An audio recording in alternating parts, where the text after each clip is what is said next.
It was a night that shimmered with memories and promises. The delicate glow of the evening sun spilled through the window, casting golden hues on the room where Alex Carter and I stood. 5 years had passed since our wedding, and yet, I clung to the feeling of being Alex's one and only.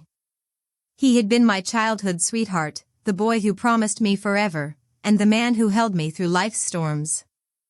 But tonight, something felt different, a weight in the air, a shadow on his face. "Happy anniversary," I whispered, wrapping my arms around him from behind.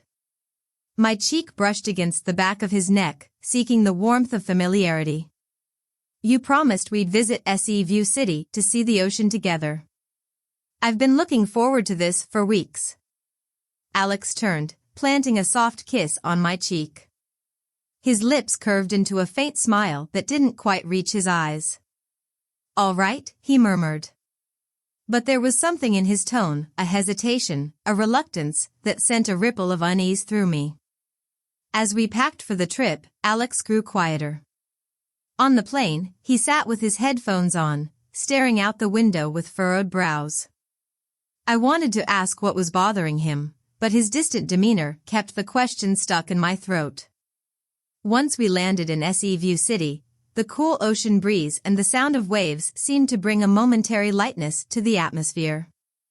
But Alex's pallor remained, and his usual calm composure seemed frayed. "Are you feeling all right?" I asked as we checked into the hotel. He nodded, brushing off my concern.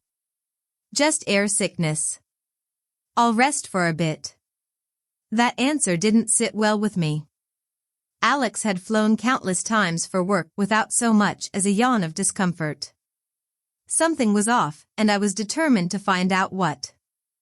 Later, I returned to the hotel room, balancing 2 cups of coffee in my hands. As I pushed the door open, the scene before me made my heart stutter. Alex was pacing the room, his phone clutched tightly in his hand. His face, normally composed and confident, was etched with tension. His steps were erratic, his movements restless. He dialed a number repeatedly, his voice taut with frustration when no one picked up. "Alex?" I called softly. He froze, his eyes darting toward me like a deer caught in headlights. He quickly pocketed his phone, a forced smile plastered on his lips. "Nothing to worry about," he said, his tone too even, too rehearsed. "Just trying to get through to the HR manager at work." My mind raced. Alex was a self-proclaimed workaholic, but this was different. He had never brought his work anxieties on vacation before. I walked over and rested my head against his chest, hoping to soothe whatever turmoil he was hiding. "You work too hard," I said, my voice barely above a whisper. "Please don't overdo it. Let's enjoy this trip together." He wrapped his arms around me, holding me tightly. "All right," he murmured again, but there was a tremor in his voice that didn't escape my notice. Later that evening, I convinced Alex to try Southeast View City's famous barbecue. The restaurant was lively, the aroma of sizzling meats mingling with the sound of laughter and clinking glasses. I dove into the meal with gusto, but Alex's attention drifted back to his phone. Irritated, I reached over and snatched it from his grasp, stuffing it into his jacket pocket. "No phones tonight," I said firmly, trying to coax a smile from him. He chuckled softly, the sound tinged with a mix of amusement and resignation. As we ate, the restaurant's television blared a breaking news segment. The anchor's solemn voice cut through the chatter around us. "This morning at 9 a.m., actress Lila Taylor was found dead in her home. The cause of death has been determined as an overdose of sleeping pills. Foul play has been ruled out. Before her death, Taylor left a note that read, 'If only I could be your wife in the next life.'" The words struck like a thunderclap. My gaze flickered to Alex, whose chopsticks slipped from his hand, clattering to the floor. His face turned ashen, his dark eyes wide with a tumult of emotions I couldn't place. His lips trembled, as though trying to form words but failing. "Alex?" I asked, my voice trembling with concern. He shook his head, regaining his composure with visible effort. "It's nothing," he said flatly. "Just a bit dizzy." But I saw it. For the briefest moment, I saw the raw, unguarded grief in his eyes, grief that didn't belong to a mere acquaintance. Questions swirled in my mind, but I pushed them aside, telling myself there had to be a logical explanation. The rest of the trip passed in a haze. Alex tried to put on a brave face, joining me on a boat ride and walking with me through the lavender fields. But the shadow in his eyes never left. At night, I would wake to find him sitting by the window, staring out into the darkness, lost in thoughts he wouldn't share. Then, on our last night, I woke to an eerie sound. The soft patter of running water echoed from the bathroom. Groggy, I got up and pushed the door open, only to feel the ground vanish beneath me. Alex lay in the bathtub, his face pale as a ghost, the water stained red with blood. A sharp cry tore from my throat as I rushed to pull him out. His breaths were shallow, his skin cold to the touch. In a faint, broken voice, he whispered, "Lila, I love you." Those words were a knife to my heart, cutting deeper than I thought possible. They echoed in my ears as the paramedics arrived, as they lifted Alex onto a stretcher, as I sat in the hospital waiting room, trembling and numb. When the surgeon finally emerged, his face was grave. "I'm sorry," he said. "We did everything we could." I collapsed onto the floor, the world around me dissolving into chaos. But amidst the cacophony of grief, one memory surfaced with startling clarity. Before we left the hotel, I had seen a letter flutter to the floor near Alex's desk. On the translucent paper, in bold, familiar handwriting, were 5 haunting words: "I'm coming to find you." The morning sun rose over View City, its rays slicing through the heavy curtains of the hospital room where I sat, a lifeless shell of myself. The previous night had been a fevered dream of horror and heartbreak, a whirlwind of emotions I couldn't process. My husband, Alex, was gone. And not just gone, he had left behind a storm of unanswered questions and a heart-wrenching mystery that now consumed me. As I clutched his belongings, his phone, his wallet, and the crumpled letter I'd found near the hotel desk, I felt the fragile remnants of my world begin to crack. Those 5 chilling words, "I'm coming to find you," scrawled in Alex's unmistakable handwriting, haunted me. Who had he written them to? Was it Lila? And if so, why had he kept this part of himself hidden from me all these years? I gripped the phone with trembling hands. It felt wrong to invade Alex's privacy, but my desperation for answers outweighed my guilt. Unlocking the device, I braced myself for what I might find. His call logs and messages told a story far removed from the man I thought I knew. The calls he claimed were to his HR manager were to an unfamiliar number, saved under the nickname Little Darling. My stomach churned as I opened the message thread. The final message from Little Darling sent a shiver down my spine. "I'm so tired. I still can't handle you being with someone else. I wish you and your wife a lifetime of happiness. Let's meet again in the next life." It was time-stamped just 10 minutes before our flight to View City. Alex's frantic reply followed, "What's wrong? Don't scare me, Lila. I surrender, okay? I'll divorce her." The air seemed to vanish from the room. The words blurred before my eyes, their weight pressing down on my chest. Alex's composed demeanor, his restless pacing, his distracted glances at his phone, it all made sense now. He had been trying to reach her, desperate to stop her from doing something irreversible. But he had failed. The grief and betrayal hit me like a tidal wave, each revelation cutting deeper than the last. My mind raced back to the restaurant, to the news report about Lila's tragic death. Had she truly ended her life because of Alex? Or had her despair driven him to follow her into the abyss? The days that followed felt surreal. Friends and family offered their condolences, their words barely registering.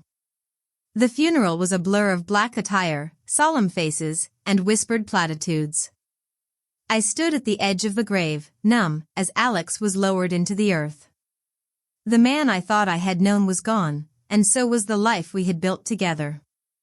After the funeral, I locked myself in our bedroom, surrounded by the artifacts of our shared life. Photographs, trinkets, the beaded bracelet he had given me on my 15th birthday, all now seemed like fragments of a dream turned nightmare. I couldn't bring myself to look at them, yet I couldn't let them go. Eventually, I forced myself to sift through Alex's belongings. Among his neatly folded shirts and carefully arranged ties, I found a small, hidden box. Inside was a collection of items that didn't belong to our life together, an old photograph of Alex and Lila in high school, a dried flower pressed between the pages of a book, and a cheap wristwatch that bore her initials. I stared at the photograph, my fingers tracing the youthful faces frozen in time. Lila's radiant smile, Alex's adoring gaze. The image was a painful reminder of a love that predated me. How long had he carried this torch? And why had he married me if his heart had always belonged to someone else? The world outside moved on, but I remained trapped in a cycle of grief and anger. I couldn't escape the media frenzy surrounding Alex and Lila's tragic connection. Videos and articles chronicling their high school romance flooded the internet. Classmates shared stories of their youthful charm, painting a picture of a couple destined to be together. Footage of Alex attending corporate events often included stolen glances at Lila during her red carpet appearances. His gaze, filled with longing, now took on a new, devastating meaning. Even his private social media accounts revealed annual birthday posts dedicated to her. Each message was simple, yet heartbreakingly intimate. Happy birthday, Layla. Wishing you all the happiness in the world. The betrayal burned brighter with each revelation. It was as if the life I had shared with Alex was merely a facade, a shadow cast by his love for another. And yet, amidst the pain, a part of me still longed for the truth. I needed to understand why he had chosen me, why he had stayed with me, and why he had left me in the most permanent way possible. Driven by a need for closure, I reached out to one of Alex's high school friends who had been featured in one of the viral videos. His name was Mark, a jovial man who seemed to know everyone's secrets. We met at a quiet cafe, the air thick with awkward tension. "I'm sorry for your loss," Mark began, his voice tinged with genuine sympathy. "Alex was a good man. He really loved you, you know." I bit back a bitter laugh. Loved me? Or loved the idea of me? I pulled out the photograph of Alex and Lila, placing it on the table. "What can you tell me about this?" Mark's expression shifted, his jovial demeanor faltering. He studied the photograph for a long moment before letting out a heavy sigh. They were inseparable back then. Lila was, well, she was special. She had this way of lighting up a room, and Alex couldn't take his eyes off her. But things weren't as perfect as they seemed. I leaned forward, my heart pounding. "What do you mean?" Mark hesitated, as if weighing his words. Lila came from a rough background. She wasn't the golden girl everyone thought she was. Alex, he wanted to save her. But when his family's financial troubles hit, they drifted apart. She wanted more than he could give, and he couldn't bear to hold her back. His words felt like pieces of a puzzle falling into place. Alex's drive, his relentless pursuit of success, it had always been about more than ambition. It was about proving himself, about making up for the love he had lost. But why had he chosen to marry me? Why had he let me believe I was his world when his heart had never truly been mine? Mark's gaze softened. "I don't think Alex ever stopped loving you, Jillian. He may have carried feelings for Lila, but he chose to build a life with you. That must mean something." I wanted to believe him, but the ache in my chest refused to fade. The man I had loved, the man who had been my partner for 20 years, was a stranger to me now. And as much as I yearned for closure, I feared that the answers I sought would only deepen the void he had left behind. In the weeks that followed, I began to piece together the fragments of Alex's life. I revisited places we had shared, spoke to people who had known him, and searched for meaning in the memories we had built together. But the more I uncovered, the more I realized that the Alex I had known reflected his pain, his regrets, and his unresolved love for Lila. One evening, as I sat by the ocean Alex and I had planned to visit together, I held the letter he had written, its words etched into my mind. "I'm coming to find you." I let the paper slip from my fingers, watching as the wind carried it away. The waves crashed against the shore, their rhythm steady and unyielding.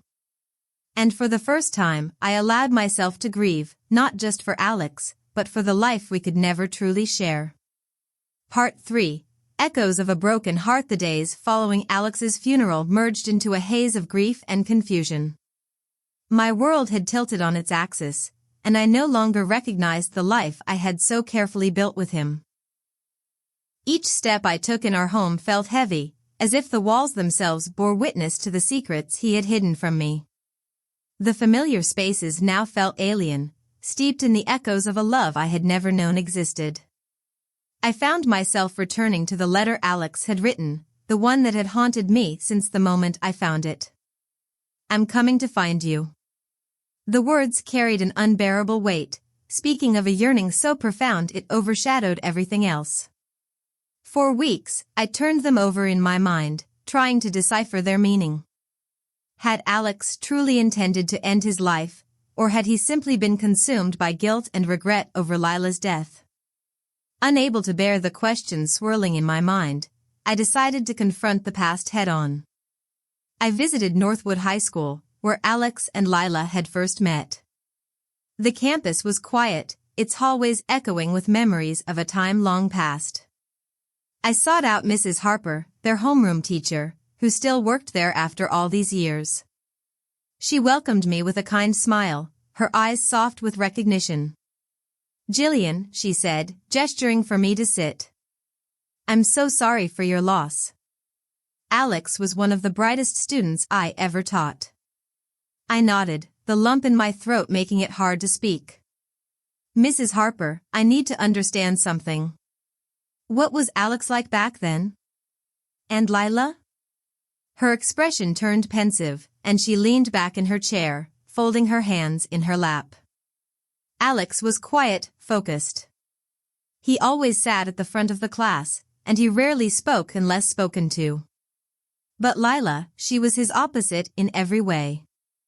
She had this energy, this magnetism that drew people to her. Alex, well, he couldn't help but be drawn to her too. My heart clenched at her words, but I pressed on. Were they close? Mrs. Harper's lips pressed into a thin line. They were inseparable for a time. But their relationship wasn't without its struggles. Lila had big dreams, and Alex, he wanted to support her, but he also had his own burdens. When his family's financial troubles hit, it created a rift between them. Lila wanted to escape, to chase her ambitions, and Alex couldn't hold her back. It was a difficult time for both. Her words painted a picture of a young love that was both beautiful and tragic, a love that had left scars on Alex's heart. I thanked her and left the school, my mind racing with newfound understanding. Alex had been caught between his love for Lila and the weight of his own struggles, and that conflict had shaped the man he became. Back home, I delved deeper into Alex's belongings, searching for any clues that might help me piece together the fragments of his past. Among his things, I found an old journal tucked away in the back of his closet. The leather cover was worn, and the pages were filled with his neat, precise handwriting. As I flipped through the journal, I discovered entries that spanned years, chronicling Alex's thoughts and feelings. Many of them were about Lila. He wrote about their time together, their shared dreams, and the pain of their separation. But there were also entries about me, about how we met, how I had been his anchor during difficult times, and how he had tried to build a life with me despite the shadows of his past. One entry stood out: Jillian deserves better. She's given me everything, and I've given her so little in return. I thought I could leave the past behind, but it's always there, lingering at the edges of my mind. Lila's voice, her laughter. I can't escape it. But Jillian, she's my light. I just wish I could be the man she thinks I am. Tears blurred my vision as I read those words. Alex had been torn between two worlds, caught in a web of guilt and longing that had ultimately consumed him. I felt a surge of anger and sadness, anger that he hadn't trusted me enough to share his pain, and sadness for the man who had been so deeply wounded by his own choices. As the days turned into weeks, I struggled to move forward. The media frenzy surrounding Alex and Lila's tragic love story showed no signs of fading. Rumors swirled, and their story became a modern-day cautionary tale, a reminder of the dangers of unspoken love and unresolved regrets. One evening, I received an unexpected message from a journalist who had been covering the story. Her name was Emma Hayes, and she wanted to interview me about my perspective on Alex and Lila's relationship. At first, I was hesitant. The thought of sharing my pain with the world felt unbearable. But a part of me also wanted to set the record straight, to reclaim my narrative in a story that had been hijacked by strangers. We met at a quiet cafe, and Emma's approach was gentle, her questions thoughtful and empathetic. As we talked, I found myself opening in ways I hadn't expected. I spoke about the Alex I had known, the life we had shared, and the betrayal I felt upon discovering his hidden past. "Do you think he truly loved you?" Emma asked softly, her pen poised above her notebook. The question hung in the air, heavy with significance. I thought about Alex's journal, about the words he had written and the life we had built together. "I think he tried to," I said finally. "But love isn't just about trying. It's about being honest, about sharing your whole self with someone. And Alex, he couldn't do that. Not with me." Emma nodded, her expression thoughtful. "Do you regret marrying him?" I hesitated, the answer not as simple as I wanted it to be. "No," I said at last. "Because despite everything, Alex taught me what it means to love and to forgive. And he showed me the strength I didn't know I had." As I left the cafe, I felt a strange sense of closure. For the first time since Alex's death, I felt like I could breathe again. The weight of his secrets still lingered, but they no longer defined me. I had faced the truth, and in doing so, I had reclaimed my own story. The ocean's waves called to me once more, their steady rhythm a reminder that life, like the tide, moves forward. Standing at the water's edge, I let the wind carry away my grief, my anger, and my pain. And as the sun dipped below the horizon, painting the sky in hues of gold and crimson, I whispered a silent goodbye to Alex and the love we had shared. It was time to let go. Life after Alex was a delicate balance of healing and remembering. I returned to work, throwing myself into projects that demanded my full attention, but the memories always lingered.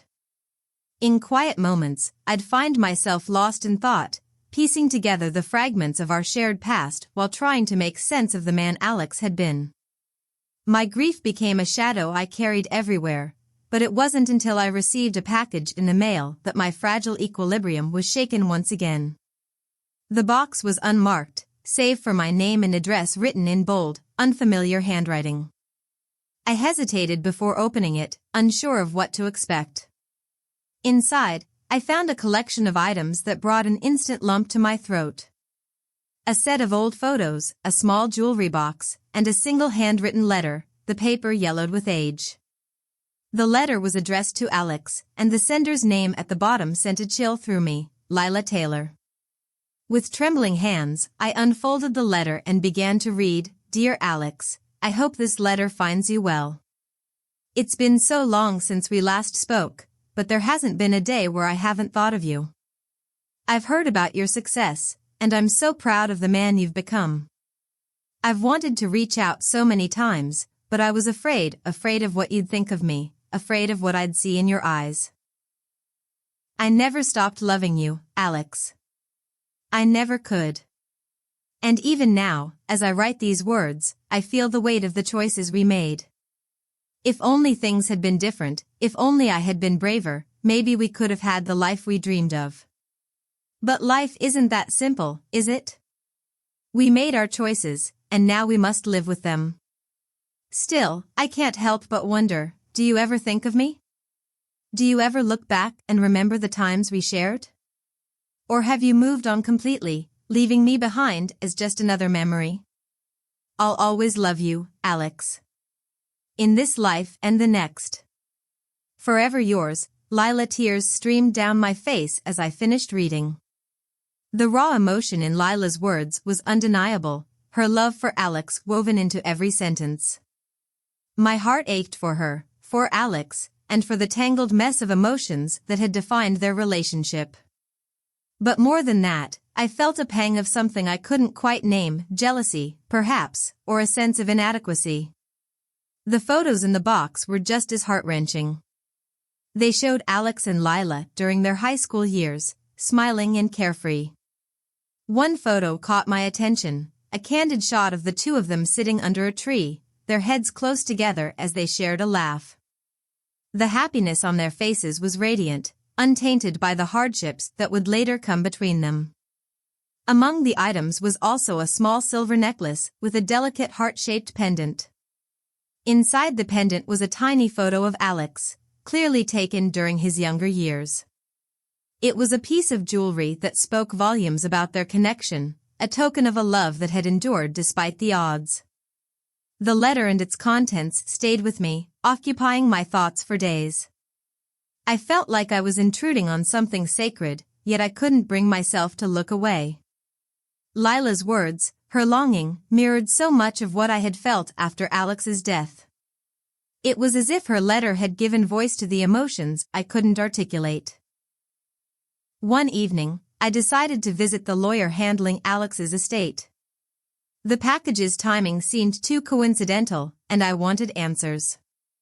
When I mentioned the box, the lawyer's expression turned somber.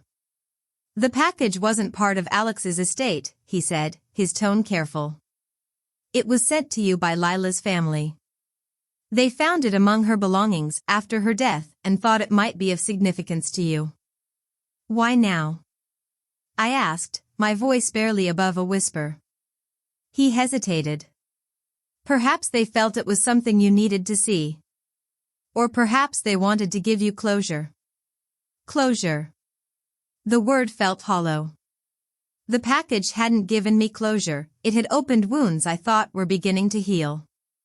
I spent the next few weeks in a state of introspection, revisiting the moments that defined my relationship with Alex. I thought about the times he had been distant, the moments when his gaze lingered on something unseen. I had always attributed it to stress or fatigue, but now I wondered, had he been thinking of Lila? The more I dwelled on the past, the more I realized how much I had overlooked. There had been signs, subtle but present, of the burden Alex carried. His reluctance to talk about his high school years, his tendency to deflect questions about old friends, they all pointed to a man who had been running from his past.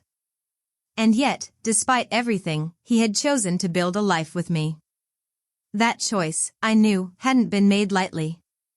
One night, as I sat by the window watching the rain streak down the glass, I decided. I couldn't keep living in the shadow of Alex's past. I had to find a way to let go, to move forward without being weighed down by the ghosts of yesterday. I reached out to Lila's family, arranging a meeting to return the items they had sent me. When I arrived at their modest home, I was greeted by her younger sister, Grace. She was warm and kind, her eyes reflecting a sadness that mirrored my own. "Thank you for coming," Grace said, ushering me inside. "It means a lot to us that you've taken the time to understand Lila's story." We sat in the living room, the box of memories resting between us. Grace shared stories about Lila, painting a picture of a woman who had been both resilient and vulnerable. She spoke of Lila's dreams, her struggles, and the love she had carried for Alex until the very end. She was always chasing something, Grace said, her voice tinged with melancholy. But deep down, all she wanted was to be loved. Alex gave her that, even if it was only for a short time. I nodded, tears welling in my eyes. I think Alex loved her too. But he also loved me, in his own way. It's just complicated. Grace reached across the table, placing a comforting hand on mine. Love often is. But you've shown a strength that not many people have. You've faced the truth, and you're still standing. That's something to be proud of. Her words stayed with me long after I left. For the first time, I felt a sense of peace, a glimmer of hope that I could move forward. The past would always be a part of me, but it didn't have to define me. I had the power to write my own story, one that wasn't bound by the shadows of Alex and Lila's love. That night, I stood by the ocean once more, the waves crashing against the shore in a soothing rhythm.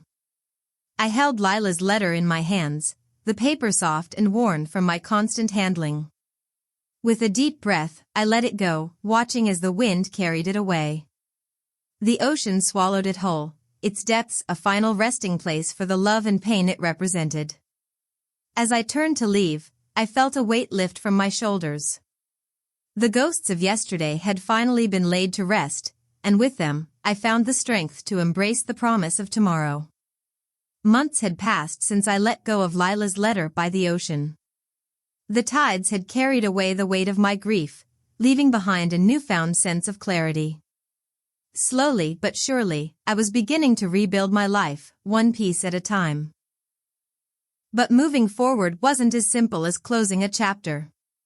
The shadows of Alex and Lila's love still lingered in my mind, their story a constant reminder of the complexities of the human heart. One of the most challenging parts of moving on was finding my own identity again. For so many years, I had defined myself as Alex's wife, his partner, and his support system. Without him, I felt adrift, uncertain of who I was or what I wanted. But amidst the uncertainty, I discovered something unexpected, a desire to reclaim the parts of myself I had neglected. I began taking long walks along the beach, where the sound of the waves brought me a sense of peace. I signed up for art classes, immersing myself in colors and shapes that allowed me to express emotions I couldn't put into words. I even started journaling, capturing my thoughts and feelings in a way that felt cathartic and freeing. With each passing day, I felt a little more like myself, not the woman Alex had known, but the woman I was meant to become. One afternoon, as I walked through the local market, I spotted a small photography exhibit tucked away in a quiet corner. Intrigued, I stepped inside, the soft hum of conversation mingling with the faint click of cameras. The photographs on display were stunning, capturing fleeting moments of joy, sorrow, and beauty. They reminded me of the fleeting nature of life and the importance of cherishing every moment. One photo caught my eye. It was a black and white image of a couple standing by the ocean, their hands intertwined as they gazed at the horizon. The simplicity of the moment, the unspoken bond between them, stirred something deep within me. I felt a pang of longing, not for Alex, but for the kind of connection that transcends time and circumstance. As I stood there, lost in thought, the photographer approached me. He was a tall man with kind eyes and a warm smile that put me at ease. "Beautiful, isn't it?" he said, gesturing to the photograph. I nodded. My voice soft. "It's breathtaking. You've captured something so real, so raw." He smiled, a hint of pride in his expression. "Thank you. Moments like these are what I live for. They remind me why I picked up a camera in the first place." We struck up a conversation, talking about his work and the stories behind his photographs. His name was Ethan, and he had spent years traveling the world, capturing the beauty and complexity of human connection. There was something about his passion and authenticity that drew me in, making me feel both inspired and at ease. Over the weeks that followed, Ethan and I became fast friends. He had a way of seeing the world that was both refreshing and uplifting, and his presence was a welcome distraction from the heaviness of my past. We spent hours exploring the city, sharing stories, and laughing over cups of coffee. For the first time in a long time, I felt a spark of joy, a reminder that life could still hold beauty and meaning. Ethan's influence encouraged me to see the world through a new lens, literally. He lent me one of his old cameras, teaching me the basics of photography and encouraging me to find my own perspective. I quickly fell in love with the art form, discovering a sense of freedom and creativity I hadn't felt in years. One day, as we wandered through a bustling street fair, Ethan turned to me with a thoughtful expression. "Have you ever considered showcasing your work?" he asked. I laughed, shaking my head. "I'm hardly a professional. My photos are just moments, snapshots of things that catch my eye." "That's exactly why they're special," he said earnestly. "Photography isn't about perfection, it's about capturing the world as you see it. And your perspective, it's one worth sharing." His words stayed with me, planting a seed of confidence I hadn't known I needed. Over the next few weeks, I began curating a small collection of my photos, each one representing a piece of my journey. The pain, the healing, and the hope that had carried me through. When the day of the exhibit arrived, I felt a mix of excitement and nerves. The gallery was small but inviting, its walls adorned with my photographs and those of other local artists. Friends, neighbors, and even strangers wandered through the space, their reactions ranging from curiosity to admiration. For the first time, I felt truly seen, not as Alex's widow or as a woman defined by loss, but as an individual with her own story to tell. As the evening wore on, I found myself drawn to a quiet corner of the gallery, where Ethan stood studying one of my photos. It was a black and white image of the ocean, the waves crashing against the shore with a mix of power and grace.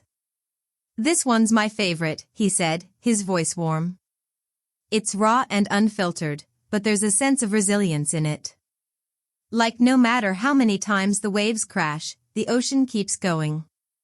I smiled, his words resonating deeply. That's exactly how I felt when I took it. Like no matter what happens, life goes on. And so do we. Ethan turned to me, his gaze steady. "You're stronger than you think, Jillian. And you have so much more to offer the world than you realize." For the first time in a long time, I believed him. The shadows of the past still lingered, but they no longer defined me. I was learning to embrace the uncertainty of the future, to find beauty in the chaos and joy in the simple moments. And as I stood there, surrounded by my work and the support of those who believed in me, I knew that I was finally beginning to heal. The gallery exhibit marked a turning point in my life. It was a reminder that even in the face of heartbreak, there is always a chance for renewal.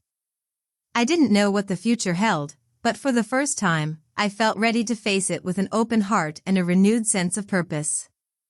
As I left the gallery that night, Ethan by my side, I looked up at the stars and smiled. The journey ahead was uncertain, but it was mine to navigate. And for the first time in what felt like forever, I was at peace. As the days turned into weeks and the weeks into months, my life began to take on a rhythm I hadn't known since before Alex's death. It wasn't the same as it had been before, how could it be? But it was steady, and it was mine.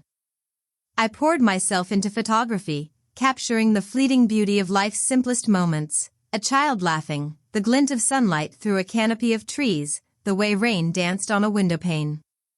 These images became more than just photographs, they were pieces of my healing, fragments of the new person I was becoming.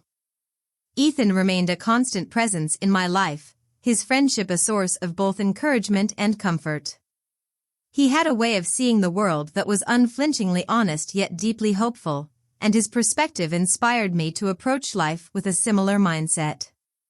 We spent hours together talking, exploring, and capturing the world through our lenses. Though our connection grew deeper with each passing day, we both seemed content to let things evolve naturally, without the pressure of defining what we were to each other.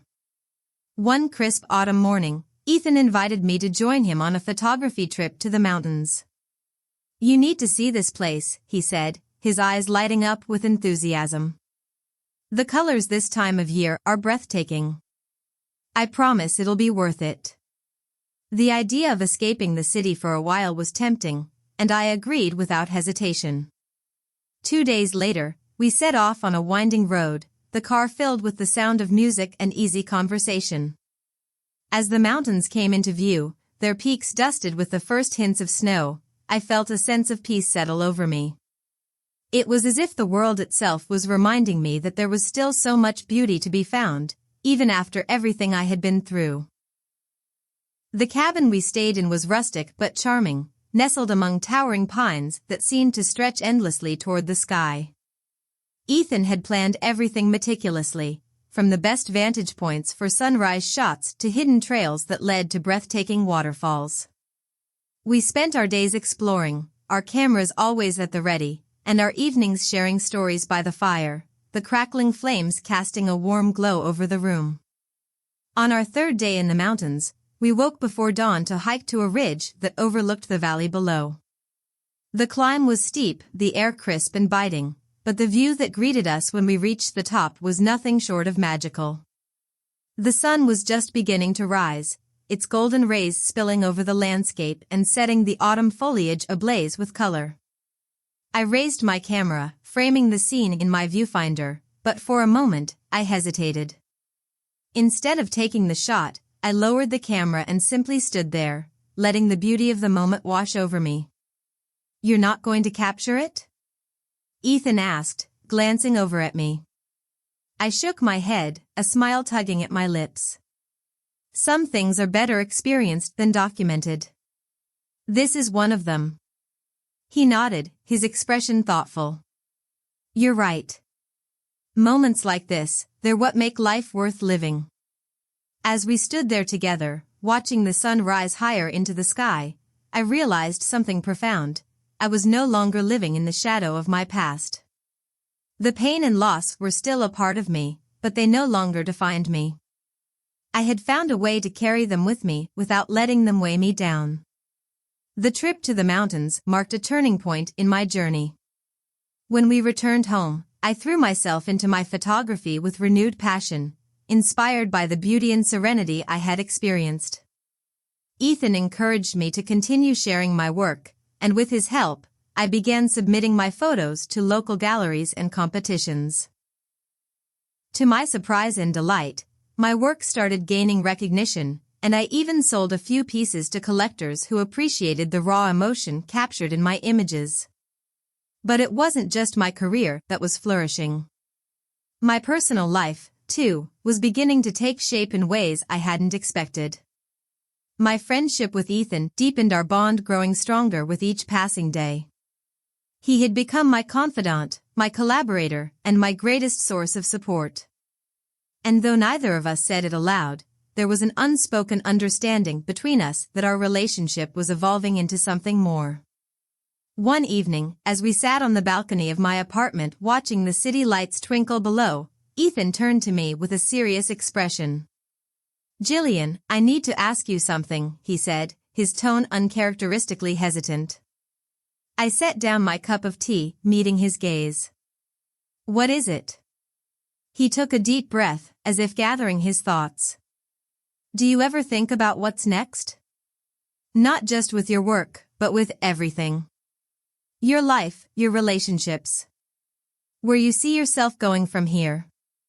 The question caught me off guard, but as I considered it, I realized that I did have an answer. "I've spent so much time looking back," I said slowly. "But now, for the first time in a long time, I'm excited to look forward.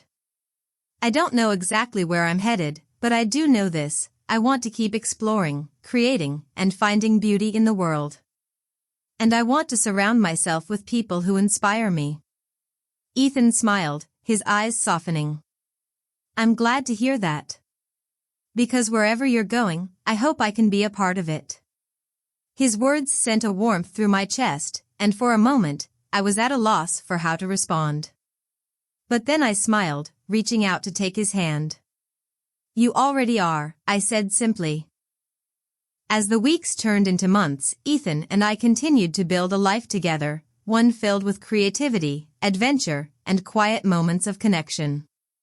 The shadows of the past still lingered, but they no longer felt insurmountable. Together, we had found a way to honor the pain while embracing the joy that life still had to offer.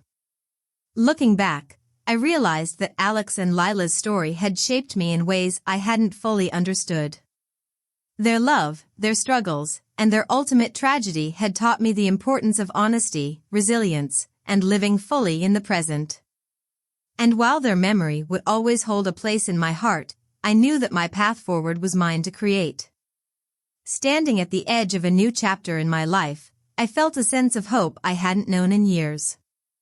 The future was uncertain, but it was also full of promise. And as I walked hand in hand with Ethan, the world stretched out before us, a canvas waiting to be filled with the colors of our story. The first anniversary of Alex's passing arrived on a quiet spring morning. The air was filled with the scent of blooming flowers, and the world seemed alive with possibility. It was a stark contrast to how I had felt a year ago, broken, lost, and unsure if I would ever find my way again. But time, as it often does, had worked its quiet magic, and the pain that had once felt insurmountable had softened into a bittersweet memory. I spent the morning at the beach, the place where I had let go of Lila's letter and, in many ways, my old life. The ocean stretched out before me, vast and endless, a reminder of both the past and the future. I stood barefoot on the sand, letting the cool water lap at my feet as I reflected on everything that had brought me to this moment. Alex and Lila's story, though tragic, had taught me invaluable lessons about love, loss, and resilience. Their lives had intertwined with mine in ways I could never have anticipated, shaping me into the person I was today. And while their memory would always hold a place in my heart, I knew it was time to let go of the lingering sadness and fully embrace the life that lay ahead. In the weeks leading up to the anniversary, Ethan and I had grown closer than ever. Our relationship, once rooted in friendship and shared creative passion, had blossomed into something deeper. He was patient, kind, and unwaveringly supportive, and for the first time in years, I felt safe letting my guard down. With Ethan, there was no pretense, no fear of judgment, just an unspoken understanding that we were both building something new, together. On the evening of the anniversary, Ethan surprised me with a simple yet heartfelt gesture. He invited me to his studio, where he had created a small gallery of our shared work. The walls were adorned with photographs we had taken over the past year, images of sunrises, bustling city streets, and quiet moments of reflection. At the center of the room was a single frame that took my breath away. It was a photo Ethan had taken during our trip to the mountains, the one of me standing at the ridge as the sun rose over the valley. The golden light framed me in a way that felt almost surreal, capturing not just the beauty of the moment but the transformation I had undergone. I wanted to show you something, Ethan said, his voice soft as he joined me by the photograph. This is how I see you. Strong, radiant, and full of hope. Tears welled in my eyes as I turned to face him, overwhelmed by the depth of his words. Ethan, I don't know what to say. He smiled, reaching for my hand. You don't have to say anything. Just know that I'm here, and I'm not going anywhere. That night, as we sat together under the stars, I felt a sense of peace I hadn't known in years. The future was still uncertain, but for the first time, that uncertainty felt exciting rather than daunting. I had found love again, not just in Ethan but in the world around me, in the art I created, and in the person I was becoming. The following morning, I woke to the sound of birdsong and the gentle rustling of leaves outside my window. The sunlight streamed into the room, casting a warm glow over everything it touched. It felt like the beginning of something new, a fresh chapter waiting to be written. I reached for my camera, my constant companion on this journey of rediscovery, and stepped outside. The world was alive with color and light, and I was determined to capture every moment of it. As I framed my first shot, I couldn't help but smile, knowing that this was just the beginning. In the months that followed, Ethan and I continued to build a life filled with creativity, adventure, and love. We traveled to new places, met new people, and embraced the beauty of the world around us. Each photograph I took felt like a celebration of life, a testament to the resilience of the human spirit. One day, as we stood on the edge of a cliff overlooking the ocean, Ethan turned to me with a mischievous grin. "Jillian, I think it's time for our next big adventure." I raised an eyebrow, intrigued. "Oh? And what might that be?" He held up a small, weathered map, its edges frayed from years of use. "There's a place I've always wanted to see. It's remote, untouched, and breathtaking. What do you say?" I laughed, the sound light and carefree. "I say lead the way." As we set off on yet another journey, I felt a sense of gratitude for everything that had brought me to this moment. The pain, the loss, the love, and the hope, it had all been part of a larger story, one that was still unfolding. And as the horizon stretched out before us, I knew that the best was yet to come. The past would always be a part of me, but it no longer defined me. I had found my way forward, and with Ethan by my side, I was ready to embrace whatever came next. Together, we walked into the future, the world wide open and full of endless possibilities.